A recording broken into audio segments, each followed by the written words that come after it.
au cœur des marchés. Et oui, cette séance, on va la vivre de l'intérieur avec, pour comprendre les raisons fondamentales de la tendance, Thibaut François chez Fastia Capital. Bonjour Thibaut. Bonjour messieurs. Et bien sûr nos deux traders pour dresser les perspectives techniques sur le CAC. Aujourd'hui, Jean-Louis Cussac et Andrea Tweny. Bonjour messieurs. Bonjour tout le monde. Bon, Thibaut, plus 0,17, on gagnait tout à l'heure près d'1% à Paris. Pourquoi est-ce que les gains, la hausse est en train de se réduire comme peau de chagrin ? On va encore avoir une semaine volatile jusqu'à jeudi soir 20h où on attend de façon on va dire très excitée cette réunion de la Fed. Enfin on saura si elle relève ou pas ses taux. Exactement. C'est une réunion qu'on attend depuis X temps. On attendait peut-être une hausse des taux dès le mois de juin. Maintenant, on est vraiment dans la quasi-incertitude. C'est assez rare pour le souligner. C'est vrai que les anticipations sont plutôt, on va dire, à un non-changement des taux de la Fed, mais c'est vrai que les avis sont extrêmement partagés. L'économie américaine va beaucoup mieux, donc ça mériterait une petite hausse des taux. La croissance chinoise, on a quelques doutes par rapport à ça, donc effectivement, ça va peut-être freiner les ardeurs de la Fed sur cette hausse des taux. En tout cas, c'est vraiment indécis pour jeudi soir, et le marché devrait être très volatile jusqu'à jeudi soir. Ouais, ce sera le grand enjeu de la semaine, et puis on n'oublie pas la Grèce, les législatives en Grèce qui, elles, auront lieu dimanche. En attendant, du côté des valeurs, Thibaut, qu'est-ce que vous avez repéré? Qu'est-ce qui bouge le plus en ce lundi matin sur les marchés? Écoutez, depuis vendredi, c'est, on va dire, les opérateurs télécoms qui font un petit peu le là sur le marché parisien. On n'attendait pas forcément une hausse, on va dire, de la part du gouvernement de la taxe sur les opérateurs télécoms. Finalement, ouais. Elle va bien avoir lieu. Elle va passer de 0,9 à 1,2% du chiffre d'affaires des opérateurs. C'est forcément une mauvaise nouvelle à court terme pour les opérateurs. Mais ils tiennent bien en bourse, ils résistent bien à cette mauvaise nouvelle. Ils progressent globalement, les opérateurs. Oui, globalement, c'est plutôt à la hausse pour l'instant. Par contre, parce que, on va dire, ça peut relancer la consolidation en France.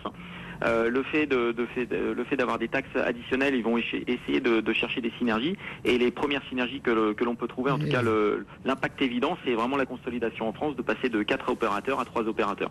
Donc la course est sûrement relancée pour une future consolidation. Ouais, et le secteur donc qui progresse, et particulièrement bien sûr les médias, puisqu'il n'y aura pas de retour de la pub après 20h sur le service public. Résultat, TF1 et M6 aujourd'hui sont en tête du SRD. Voilà les principaux arbitrages du jour. TF1, Cédric, gagne 5,5% et M6 plus 2,5%. Regard fondamental, regard technique aussi, messieurs, Jean-Louis Cussac, Andrea Tweny. Quelle stratégie vous nous proposez de développer aujourd'hui, Andrea? Qu'est-ce que vous nous proposez? Quels sont les seuils que vous surveillez chez Saxo? C'est vrai qu'on reste sur des marchés encore volatiles cette semaine. Ça devrait rester le cas jusqu'à jeudi 20h, comme on a pu le dire précédemment. Donc du coup, on va rester sur des mouvements assez erratiques sur le marché. On ne s'attend pas à des mouvements de forte amplitude. On devrait rester sur des petits écarts.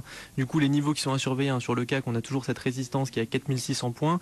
Au-delà, on a des résistances intermédiaires, et ça va jusqu'à 4750, qui redonnerait donc au niveau au-dessus duquel on aurait un biais de nouveau peut-être un petit peu plus haussier.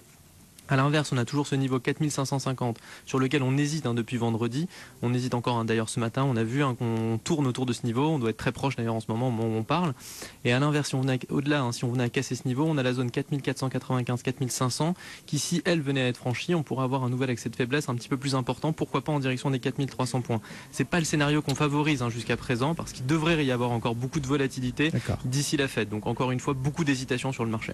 Jean-Louis, semaine séance et semaine très psychologique et très technique au final?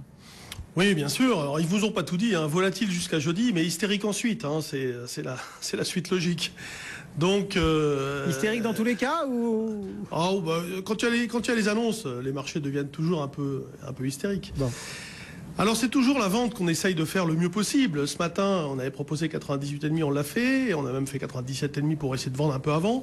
Et l'écart a été réalisé puisqu'on est revenu sur la zone basse 4555,50.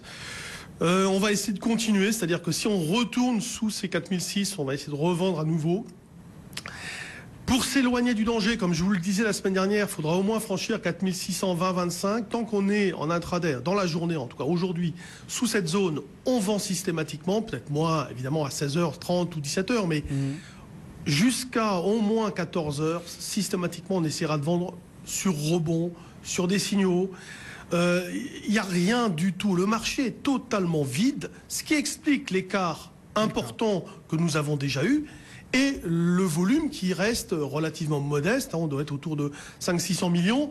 Habituellement, on est plus vers 700, 800, 900. Mais là, on reste mou, faible, sans direction autre que baissière, mais c'est pas non plus la débandade. Pourquoi? Parce que les gérants sont toujours très peu actifs, la spéculation toujours prépondérante. En gros, un contexte parfaitement identique à celui qu'on a connu.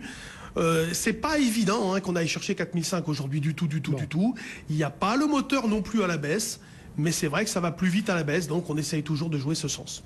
Merci beaucoup à tous les trois. Thibaut François qui nous répondait depuis Fastea, et puis Andrea Twenny chez Saxo Bank, Jean-Louis Cussac chez Perceval Finance Conseil Guillaume. Et justement, quelle perspective sur les marchés? On posera la question dans un instant à Olivier Delamarche. Oui, Olivier Delamarche qui affrontera en face à face aujourd'hui Frédéric Rollin, conseiller d'investissement chez Pictet. Face à face à suivre juste après le journal. À tout de suite. BFM Business.